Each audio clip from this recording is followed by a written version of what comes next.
Halo, perkenalkan aku Vivi. Umurku 26 tahun. Aku saat ini bekerja di salah satu industri farmasi di Yogyakarta. Aku tidak ada background keuangan ataupun aku bukan ahli investasi. Di sini aku mau berbagi informasi dan share pengalaman aku tentang salah satu instrumen investasi yang dimiliki negara, yaitu SBN. Sebelumnya, aku kasih tahu dulu profil resiko aku dalam memilih instrumen investasi. Aku tuh orang yang sangat tidak mau ambil resiko, istilahnya cari aman gitu ya. Tapi pengennya tetap cuan.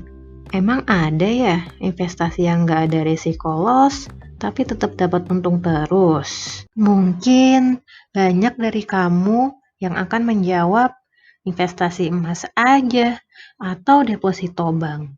Nah, kita bahas dulu yuk satu-satu serta kekurangannya masing-masing. Memang sih, sekarang sedang naik-naiknya tuh investasi emas. Orang-orang pada berbondong-bondong untuk membeli emas. Karena selama pandemi ini kenaikannya cukup cepat.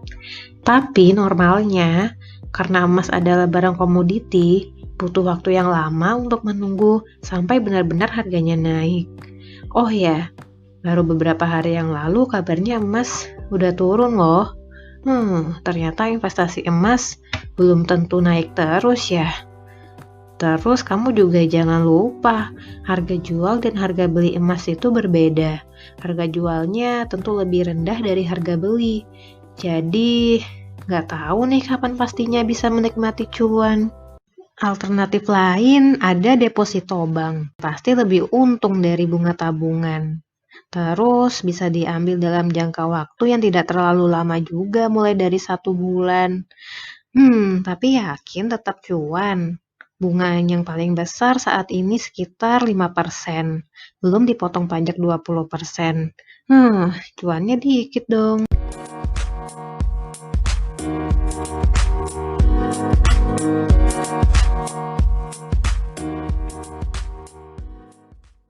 Jadi, investasi apa nih yang oke? Mungkin masih banyak dari kamu yang belum familiar dengan investasi SBN atau surat berharga negara. SBN adalah surat berharga yang diterbitkan oleh pemerintah untuk membiayai anggaran negara dan bisa juga menjadi instrumen investasi bagi pemegangnya karena bisa memberi imbalan hasil atau keuntungan. SBN itu ada dua, yaitu SBR atau Saving Bond Retail dan Sukuk Tabungan. Sebenarnya keduanya ini cara kerjanya sama saja, hanya yang membedakan kalau Sukuk Tabungan itu berbasis syariah.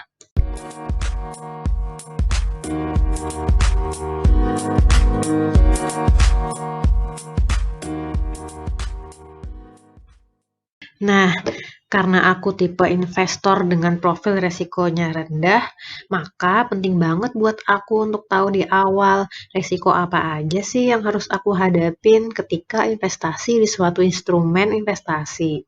Nah, di sini aku akan bahas secara umum ada 3 jenis resiko utama yang perlu kamu perhatikan untuk setiap instrumen investasi di pasar keuangan. Pertama adalah resiko gagal bayar, merupakan resiko investor tidak dapat memperoleh dana yang dijanjikan pada saat jatuh tempo. Nah, untuk SBN tidak ada resiko ini, karena SBN telah dijamin oleh Undang-Undang SUN atau Undang-Undang Surat Utang Negara. Lalu yang kedua, resiko tingkat bunga berubah, merupakan resiko adanya perubahan bunga ketika bunga mengalami penurunan, sehingga investor mengalami kerugian. SBN juga tidak ada risiko ini, karena bunga yang dibayarkan adalah kupon minimal sesuai dengan yang ditawarkan di awal. Namun jika ada perubahan kenaikan suku bunga bank, maka kupon juga ikutan naik. Lalu yang ketiga, risiko likuiditas merupakan risiko dana tidak dapat dicairkan. Kalau SBN karena di awal sudah diberitahukan bahwa dana akan disimpan selama 2 tahun. Tapi kamu juga bisa mencairkan loh setelah 1 tahun, maksimal sebesar 50%. Menarik kan? Jadi kesimpulannya, resikonya hanya pada resiko likuiditas, sedangkan untuk resiko gagal bayar dan resiko tingkat bunga berubah itu tidak ada pada produk SBN.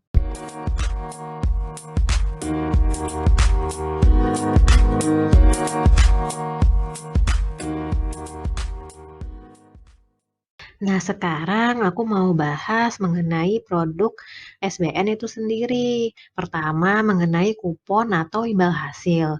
Jadi, pembayaran kupon dan uang yang kita investasikan itu dijamin oleh undang-undang ya, tadi seperti yang dijelaskan. Jadi, jangan takut pemerintah gagal bayar. Dananya juga disediakan dalam APBN setiap tahunnya.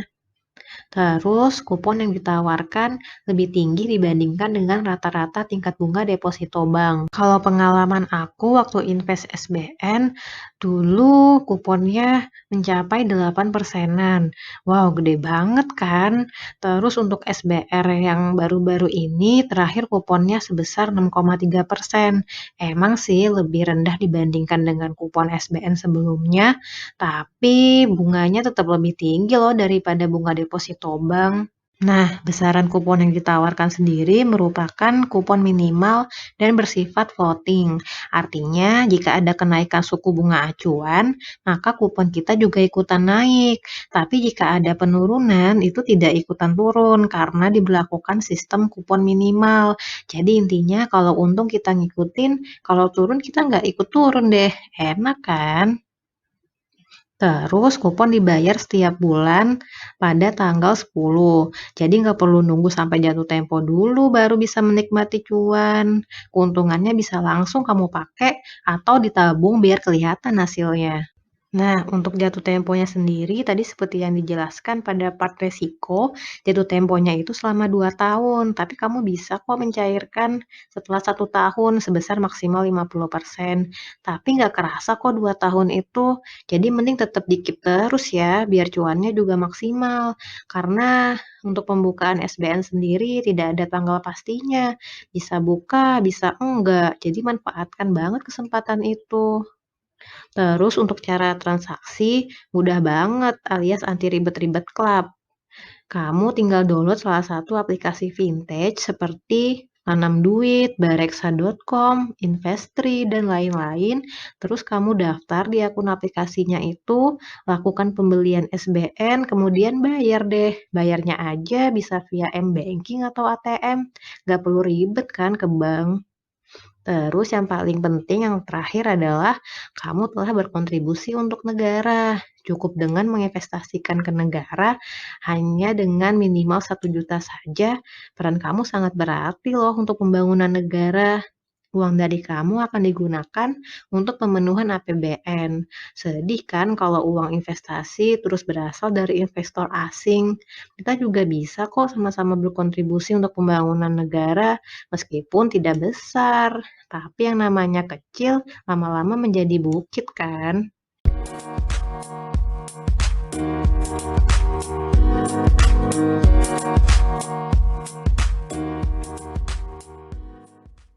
Nah, sekarang aku mau simulasi cara perhitungan berapa sih imbal hasil yang akan kamu peroleh dengan sejumlah dana yang kamu investasikan. Misalnya, kamu menginvestasikan sejumlah 1 juta rupiah dengan mengikuti jumlah kupon atau persenan kupon pada SBR 009, yaitu 6,3%.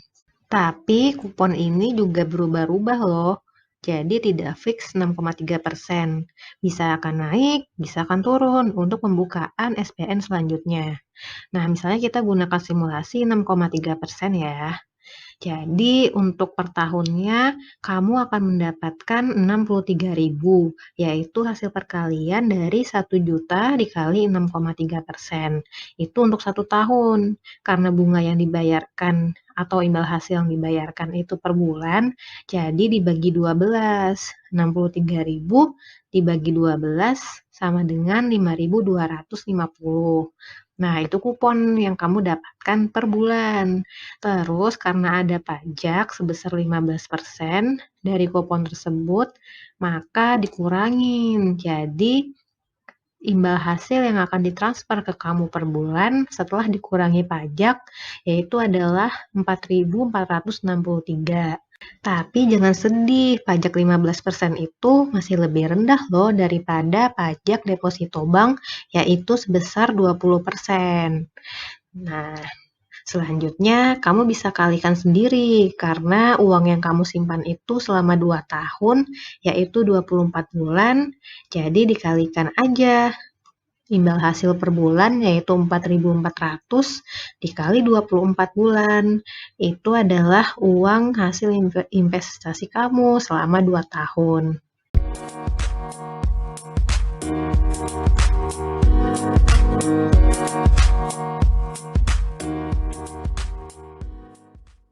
Jadi kesimpulannya, investasi SBN itu pertama aman karena dijamin oleh undang-undang.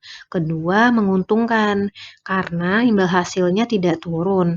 Justru jika ada kenaikan bunga bank, imbal hasilnya juga ikut naik loh.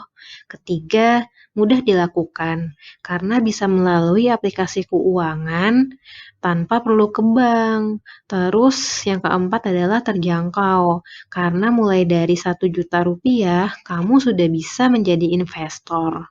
Dan terakhir ini yang paling penting, kamu sudah berkontribusi untuk negeri karena uang investasi dari kamu akan digunakan oleh pemerintah untuk membangun negeri. Kapan lagi kita bisa berkontribusi untuk negara, tapi tetap cuan, karena SBN ini untuk kita.